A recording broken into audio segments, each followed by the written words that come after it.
네, 개편 이전부터 여러분께 선보였던 저금리를 이기는 ETF. 오늘도 이베스트 투자증권의 심정한 과장 나와 있습니다. 과장님, 안녕하세요. 안녕하세요. 네, 전반적으로 한 주 동안 글로벌 시장 동향 어땠나요? 예, 지난주 전 세계 주식시장 ETF는 1.03% 상승하는 모습을 보였습니다. 미국 경제 지표가 좀 부진했던 것으로 밝혀졌는데요. 조기 금리 인상에 대한 우려가 오히려 해소되면서 주식시장이 좀 상승한 걸로 보입니다. 미국 소매 판매가 0.0%인 걸로 발표가 됐습니다. 이거는 전월치 1.1%, 예상치 0.2%를 모두 하회한 것으로 나타난 것입니다. 네. 이로 인해서 미국 소비 회복이 둔화되고 있는 것이 아니냐는 의견이 힘을 받으면서 2분기 성장률에 대한 우려감으로 작용하였고요. 그리고 달러화 약세의 원인을 제공했습니다. 이와 함께 수출입 물가 지수에서 수출 물가가 시장의 예상을 하회한 마이너스 0.7%로 발표되고 수입 물가 역시 예상을 큰 폭 하회하는 마이너스 0.3%로 발표가 되면서 글로벌 수요 약화 그리고 달러화 강세로 수출과 수입이 모두 부진을 보인 것으로 분석이 됐습니다. 이러면서 달러화가 더욱 약세를 보였습니다. 특히 뉴욕주 제조업 지수와 산업 생산 지표 역시 시장의 예상을 크게 하회하면서 미국 경제에 대한 우려감을 증폭시켰습니다. 다만 신규 실업수당 청구 건수가 긍정적으로 발표가 되면서 고용시장은 아직 양호한 모습을 보이고 있는 것으로 관측이 되었습니다. 네, 간밤 미국의 주택 지표도 부진했거든요. 최근 이렇게 미국의 경제 지표가 부진하면서 오히려 또 기준금리 인상 늦춰질 수 있겠다 이런 인식들이 퍼집니다. 중국 쪽은 뭐 특별한 동향이 있었나요? 중국 역시 지금 경제 지표가 부진한 것으로 네, 나타났습니다. 맞아요. 지난 5월 10일 일요일에 전격적으로 금리 인하를 발표를 했는데 지난주에 부진한 경제 지표를 발표하면서 투자자들이 실망감을 가졌던 걸로 보입니다. 중국의 경제 상황을 가장 잘 알 수 있는 대표적인 지표인 산업 생산 지표가 예상치를 하회했습니다. 그리고 고정자산 투자와 소매 판매도 예상에 못 미치는 수치가 발표됐습니다. 그리고 4월 신규 대출이 예상보다 부진했던 것으로 발표가 되면서 시장은 우려감을 나타냈습니다. 그리고 IPO를 위해서 이제 투자자금 마련에 나선 투자자들이 매도를 시작하면서 중국 주식시장에 악영향을 준 것으로 보입니다. 그리고 최근 들어서 중국 시장에는 경기 부양책에 대한 기대감보다는 경제 둔화에 대한 우려감이 큰 영향을 주고 있는 것이 특징인 것으로 파악되고 있습니다. 네, 최근에 중국에서 좀 촘촘하다 할 만큼 자주 이런 확장적인 통화 정책들이 나오고 있고 지준율 인하도 될 거라는 가능성들이 시장에서 제기되고 있는데 실물 경기가 이렇게 회복되지 못하고 있는 흐름을 보여서 또 유동성 함정에 빠진 것인가 이런 또 분석들도 요즘 나오더라고요. 좀 지켜봐야 되겠네요. 달러화가 약세를 보이면서 글로벌 상품 시장에도 여파를 미쳤던 것 같아요. 어떻게 보셨나요? 맞습니다. 독일 국채 금리가 급격하게 상승하는 모습을 보였습니다. 그러면서 금융시장 변동성이 굉장히 커졌고 안전자산에 대한 선호 심리가 형성이 됐습니다. 안전자산의 대표적인 것으로 분류되는 금 가격이 상승하는 모습을 보였는데요. 미국 소매 판매가 위축된 것 역시 금 가격 상승에 영향을 준 걸로 풀이가 되고 있습니다. 최근엔 또 OECD 경기 선행 지수도 글로벌 경기 흐름이 위축된 걸로 지금 관측이 되고 있고 도널드 콘이라는 그 전 연준 부의장이 금리 인상 시기를 9월이나 12월로 미뤄질 것이라는 발언을 한 점 역시 금 가격에 좀 상승하는 데 힘을 보탠 걸로 분석되고 있습니다. 이런 금 가격 상승은 달러화가 약세를 보이면서 더욱더 탄력을 받았습니다. 금보다 이제 높은 변동성을 가진 것으로 알려져 있는 은 가격은 훨씬 더 높은 폭으로 상승을 보였습니다. 그리고 두 번째로는 이제 소매 가격 역시 급등하는 모습을 보였습니다. 양호한 공급과 높은 수준의 재고량으로 인해서 부진한 모습을 보이고 있던 소매 가격이 국제기후연구소에서 올 여름에 엘니뇨 발생 확률이 약 90% 정도 될 것으로 상향 조정을 했습니다.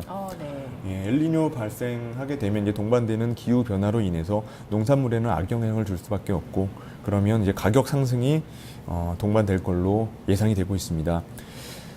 그거에 덧붙여서 호주와 인도의 밀 생산량이 감소하고 미국의 기온이 급락하면서 공급량이 감소하게 될 것으로 예측된 것도 가격 상승 요인으로 작용하면서 쇼커버링이 유입된 것으로 되면서 급격하게 상승한 걸로 보입니다. 네. 국채 또 통화 부분은 좀 짧게 볼게요. 네.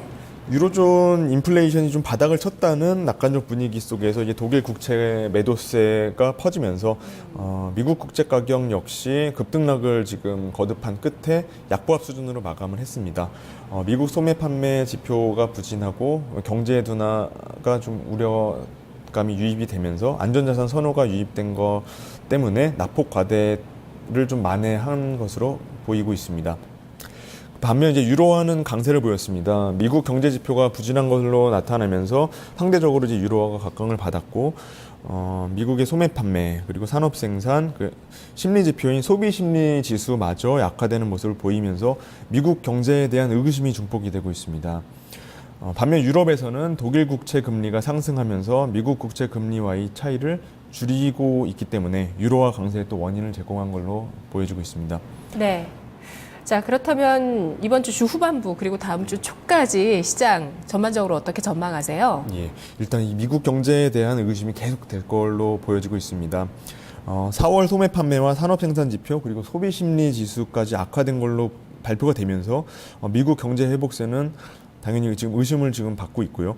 이번 발표가 나오기 전까지는 사실 1분기 GDP 성장률이 부진했던 것에 대해서 날씨의 영향이 컸다라는 의견이 지배적이었지만 이제는 그게 날씨 때문만은 아니었다라는 의견이 등장하고 있고요. 그렇다면 미국 경제에 뭔가 문제가 있는 것 아니냐라는 그런 의견이 좀 힘을 받을 것으로 보입니다. 고용 지표가 물론 양호한 것으로 발표가 됐지만 전반적인 경제 지표가 부진한 것은 미국 금리 인상 시기를 더욱 지연시킬 것으로 보입니다.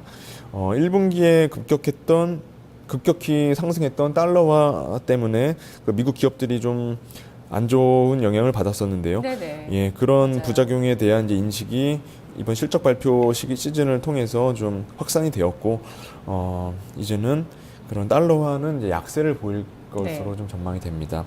그리고 두 번째로는 이제 각국 소비자 물가 지수가 이제 발표가 될 텐데요. 유럽 지역에서 이제 인플레이션이 바닥을 형성하고 이제 반등할 거라는 기대감이 형성이 되면서 글로벌 국제 가격 변동성이 좀 심해지고 있는 상황입니다. 네. 이번 주에는 영국과 독일 그리고 유로존 그리고 미국에서 이제 물가 지수가 발표가 되기 때문에 주의 깊게 좀 발표를 해야 주의를 해야 될 것 같고요. 통상적으로 미국 국채에 비해서 독일 국채 수요가 좀 적게 나타나기 때문에 만약에 인플레이션이 좀 높게 나타난다면 독일 국채에 대한 수익률이 상대적으로 더 높게 상승하면서 유로화 강세의 원인을 제공할 수도 있을 것으로 보이기 때문에 이 점 참고해야 될 것 같습니다. 네. 자, 그럼 이번 주 유망 ETF 좀 훑어봐야 될 것 같아요. 짧게 훑어봐야 될 것 같아요.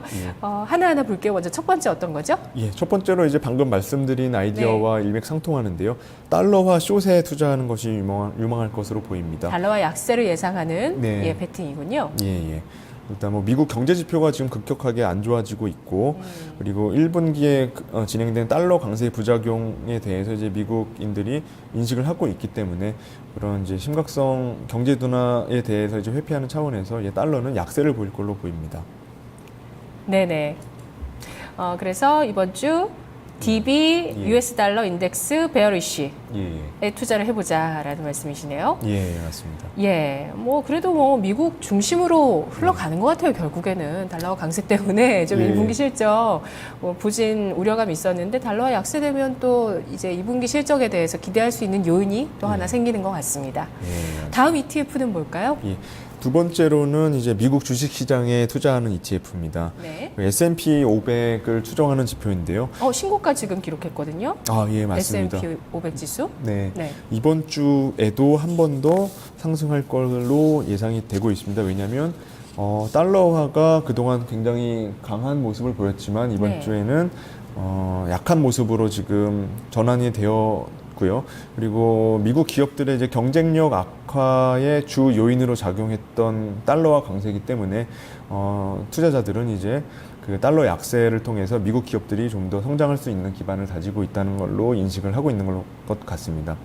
그리고 최근 발표된 미국 경제 지표들이 악화된 걸로 나타냈기 때문에 금리가 이제 조기 인상될 거라는 가능성이 점점 더 멀어지고 있습니다. 때문에 투자자들이 주식 선호 심리 현상이 좀 강화될 걸로 그래서 예상하고 오늘 장도 있습니다. 우리 증시 약간 탄력을 받나 하는 생각도 들거든요. 지금 점점 그 미국의 기준금리 인상 시기가 늦춰질 거라는 기대감이 좀 나오고 있습니다. 지금 말씀해 주셨던 그 두 가지 ETF 모두 목표 수익률은 1에서 2% 정도 잡고 계세요. 네네. 길게 그렇죠? 투자하기보다는 네. 네. 1주에서 2주 내에 예, 짧은 수 1~2% 목표를 네. 하고 있습니다.